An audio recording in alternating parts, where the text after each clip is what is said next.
ಎಲ್ರಿಗೂ ನಮಸ್ಕಾರ. Welcome back to Sandhya Shetty's kitchen.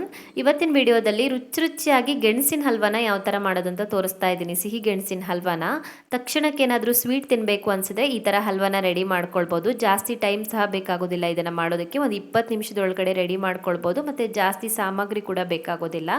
ರುಚಿ ಅಂತೂ ತುಂಬಾ ಚೆನ್ನಾಗಿ ಬರುತ್ತೆ.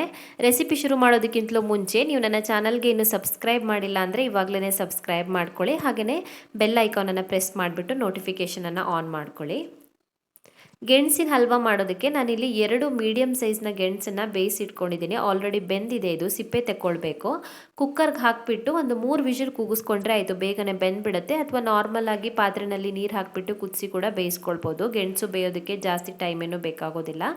ಬೆಂದಾದ ನಂತರ ಸಿಪ್ಪೆ ತಗೊಂಡ್ಬಿಟ್ಟು ಇದನ್ನ ಇವಾಗ ಮ್ಯಾಶ್ ಮಾಡ್ಕೊಳ್ಬೇಕು. ಗೆಣಸು ಪೂರ್ತಿಯಾಗಿ ಬೆಂದಿರುತ್ತಲ್ವ, ಸಾಫ್ಟ್ ಇರುತ್ತಲ್ವ, ಹಾಗಾಗಿ ಈಸಿಯಾಗಿ ಕೈಯಲ್ಲಿನ ಮ್ಯಾಶ್ ಮಾಡೋದಕ್ಕೆ ಬರುತ್ತೆ.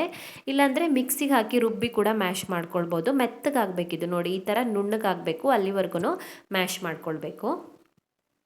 ಇವಾಗೊಂದು ಬಾಣಲಿನ ಕಾಯಿಸ್ಬಿಟ್ಟು ಅದಕ್ಕೆ 4 ಟೇಬಲ್ ಸ್ಪೂನ್ ಆಗುವಷ್ಟು ತುಪ್ಪ ಹಾಕ್ಕೊಳ್ತಾ ಇದ್ದೀನಿ. ತುಪ್ಪ ಕಾಯ್ತಿದ್ದ ಹಾಗೆಯೇ ಇದಕ್ಕೆ ಇವಾಗ ಡ್ರೈ ಫ್ರೂಟ್ಸ್ನ ಸೇರಿಸ್ಬಿಟ್ಟು ಫ್ರೈ ಮಾಡ್ಕೊಳ್ಬೇಕು. ನಾನಿಲ್ಲಿ ಸ್ವಲ್ಪ ದ್ರಾಕ್ಷಿ, ಗೋಡಂಬಿ ಮತ್ತು ಚಾಪ್ ಮಾಡ್ಕೊಂಡಿರುವಂಥ ಬಾದಾಮನ್ನು ತೊಗೊಂಡಿದ್ದೀನಿ. ಎಲ್ಲ ಡ್ರೈ ಫ್ರೂಟ್ಸು ಬೇಕೇ ಬೇಕು ಅಂತೇನಿಲ್ಲ. ಯಾವ ಡ್ರೈ ಫ್ರೂಟ್ಸ್ ಇದೆಯೋ ಅದನ್ನು ಹಾಕ್ಕೊಳ್ಳಿ. ಡ್ರೈ ಫ್ರೂಟ್ಸ್ ಹಾಕಿಲ್ಲ ಅಂದರೂ ಕೂಡ ಹಲ್ವಾ ರುಚಿಯಾಗಿಯೇ ಬರುತ್ತೆ. ಸ್ವಲ್ಪ ಹೊತ್ತು ಡ್ರೈ ಫ್ರೂಟ್ಸ್ನ ಫ್ರೈ ಮಾಡ್ಕೊಂಡ್ಬಿಟ್ಟು ಸ್ವಲ್ಪ ಡಾರ್ಕ್ ಆಗ್ತಿದ್ದ ಹಾಗೆಯೇ ರಿಮೂವ್ ಮಾಡಿ ಇಟ್ಕೊಳ್ಳೋಣ ತುಪ್ಪದಿಂದ. ಸ್ವಲ್ಪ ಕಂದು ಬಣ್ಣಕ್ಕೆ ಬರುತ್ತೆ.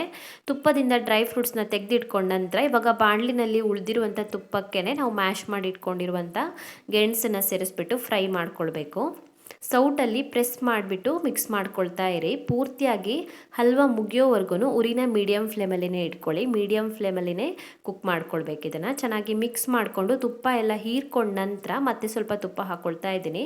ತುಪ್ಪ ಸ್ವಲ್ಪ ಜಾಸ್ತಿನೇ ಬೇಕಾಗುತ್ತೆ ಇದಕ್ಕೆ. ಒಂದ್ಸಲ ತುಪ್ಪ ಎಲ್ಲ ಹೀರ್ಕೊಂಡ ನಂತರ ಮತ್ತೆ ಒಂದು 2 ಚಮಚ ಆಗೋಷ್ಟು ತುಪ್ಪ ಹಾಕೋಬೇಕು. ಎಣ್ಣೆ ಎಲ್ಲ ಹಾಕೋಕ್ಕೆ ಹೋಗಬೇಡಿ. ಪೂರ್ತಿ ತುಪ್ಪದಲ್ಲಿನೇ ಮಾಡಿ. ತುಪ್ಪ ಎಷ್ಟು ಹಾಕಿದ್ರೂ ಕೂಡ ಮತ್ತು ಹಲ್ವಾ ತಿನ್ನುವಾಗ ರುಚಿಯಾಗಿ ಬರುತ್ತೆ ತುಪ್ಪ ಜಾಸ್ತಿ ಹಾಕಿದಷ್ಟು. ಇವಾಗ ಇದಕ್ಕೆ 1 ಚಿಟಿಕೆ ಆಗುವಷ್ಟು ಉಪ್ಪು ಹಾಕ್ಕೊಳ್ತಾ ಇದ್ದೀನಿ.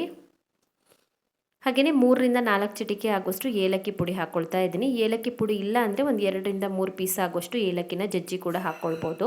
ಉಪ್ಪು ಮತ್ತು ಏಲಕ್ಕಿ ಪುಡಿ ಹಾಕಿಬಿಟ್ಟು ಚೆನ್ನಾಗಿ ಮಿಕ್ಸ್ ಮಾಡ್ಕೊಳ್ಳಿ. ಮತ್ತು ಇದೇ ರೀತಿಯಾಗಿ ಒಂದು 10 ನಿಮಿಷದವರೆಗೂ ಕುಕ್ ಮಾಡ್ಕೊಳ್ಬೇಕಾಗತ್ತೆ. ಲೈಟಾಗಿ ಕಲರ್ ಚೇಂಜ್ ಆಗುತ್ತೆ ನೋಡಿ, ಈ ಥರ ಆಗುತ್ತೆ. ಹಾಗೆಯೇ ತುಪ್ಪ ಹೊರಗಡೆ ಬರೋದಕ್ಕೆ ಸ್ಟಾರ್ಟ್ ಆಗುತ್ತೆ ನಾವು ಹಾಕಿರುವಂಥ ತುಪ್ಪ. ಅಲ್ಲಿವರೆಗೂ ಕುಕ್ ಮಾಡ್ಕೊಳ್ಬೇಕು. ಇವಾಗ ಇದಕ್ಕೆ ಸಕ್ಕರೆ ಅಥವಾ ಬೆಲ್ಲ ಹಾಕ್ಕೊಳ್ಳಿ. ನಾನಿಲ್ಲಿ 1/4 ಕಪ್ ಆಗೋಷ್ಟು ಸಕ್ಕರೆ ಹಾಕ್ಕೊಂಡಿದ್ದೀನಿ. ಬೆಲ್ಲ ಆದರೂ ಪರವಾಗಿಲ್ಲ. ಹಾಗೆಯೇ 1 ಚಮಚ ಆಗೋಷ್ಟು ಕಾರ್ನ್ಫ್ಲೋರ್ಗೆ ಸ್ವಲ್ಪ ನೀರು ಹಾಕಿಬಿಟ್ಟು ಮಿಕ್ಸ್ ಮಾಡಿ ಹಾಕ್ಕೊಂಡಿದ್ದೀನಿ. ಕಾರ್ನ್ಫ್ಲೋರ್ ಹಾಕೋದ್ರಿಂದ ಹಲ್ವಕ್ಕೆ ಥಿಕ್ನೆಸ್ ಬರುತ್ತೆ ಮತ್ತು ಗ್ಲಾಸಿ ಫಿನಿಶ್ ಬರುತ್ತೆ.